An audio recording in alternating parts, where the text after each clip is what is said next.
So there's a club in Los Angeles. When I moved to Los Angeles and I was brand new in comedy, there's a club there that it's like the best club in the country. It's called the Comedy and Magic Club. It's actually in Hermosa Beach. This club is extremely hard for a comedian to get into. The way I got into this club is a guy named George Wallace saw me when I lived in New York. He knew I was funny and clean. So when I moved to Los Angeles, he took me to the Comedy and Magic Club. Now, he couldn't get me on stage because it's way too prestigious of a club. They have to know who you are. So he got me into the green room. I'm in the green room, and suddenly, brand new in town, and I find myself in the green room with some soldiers in comedy. There's George Wallace, Gary Shanley, Jay Leno. I'm brand new in town. And at the time, a football player got hit in the eye with a flag, and he lost his vision in one eye, and he was suing the league for $400 million. Now, all of these guys are helping Leno on that joke subject for the monologue for the Tonight Show on NBC. I ain't saying nothing. I'm just happy to be in the room sharing French fries with these dudes. But your gift will make room for you. So then they got quiet and they all looked at me and I'm thinking, oh snap, this is an opportunity. So I was like, all right, let me see if I got this right. He got hit in the eye with a flag, he lost his vision in one eye, and he's suing the league for $400 million. He not gonna see half of it.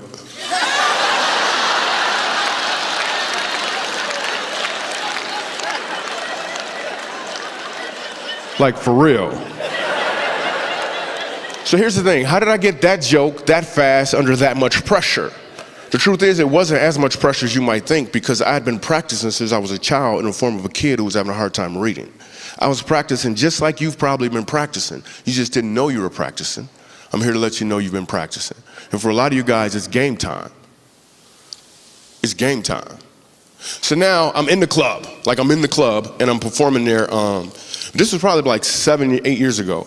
And I'm headlining at the club, and right before I get on stage, I had a change in mindset about comedy. Most of the time when a comedian gets on stage, he wants to get laughs from people. And I felt a shift take place. Instead of going up there to get laughs from people, I felt like I was supposed to give them an opportunity to laugh.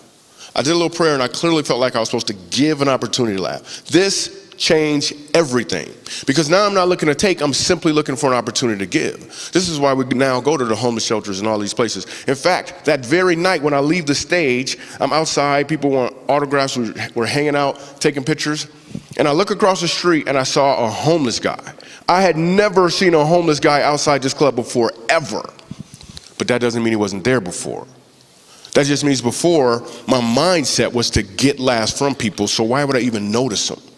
But now I changed my mindset and I see this homeless guy and I have the thought, what about him? How could I give him an opportunity to laugh? And that's when we started doing homeless shelters and prisons and making laughter commonplace in other non-common places.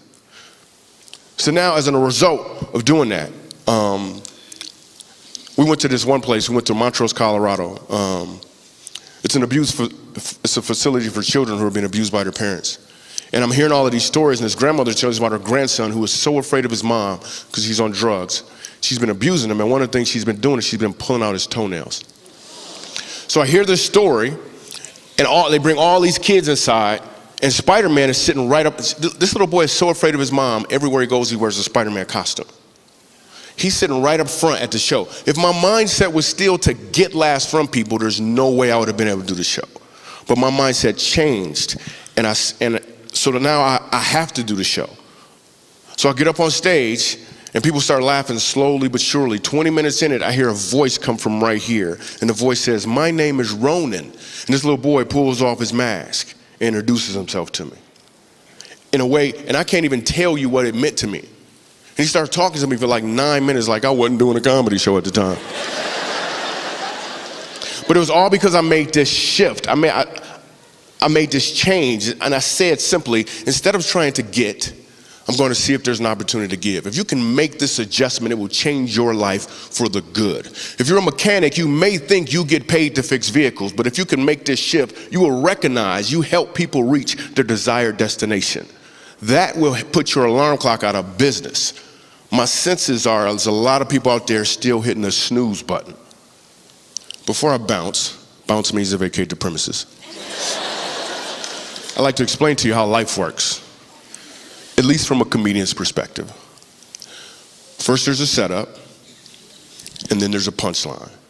Your setup is your talents, your resources, and your opportunities. And most of the time, we use our setup to ensure that the people around us are moving in a direction that serves us, which means the punchline occurs when you change that direction in a way they're not expecting. You actually use your setup for other people. The results are the same, yet multiplied. Revelation, fulfillment, and joy. But it's not just for the one receiving your punchline. It is absolutely for you as you deliver the punchline. In fact, if I ask the question to everyone here, everyone watching, if I ask you this question, how many people here know what your setup is? Every one of you would be able to tell me.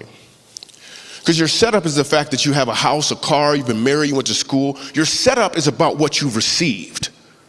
But what if I ask the question, what is your punchline? Because your punchline is about what you're called to deliver. And if you only know your setup and not your punchline, you'll make the mistake of trying to add more setup. If I could just get another degree, if I could just get married, if I could just lose weight. But what you really need is to know your punchline.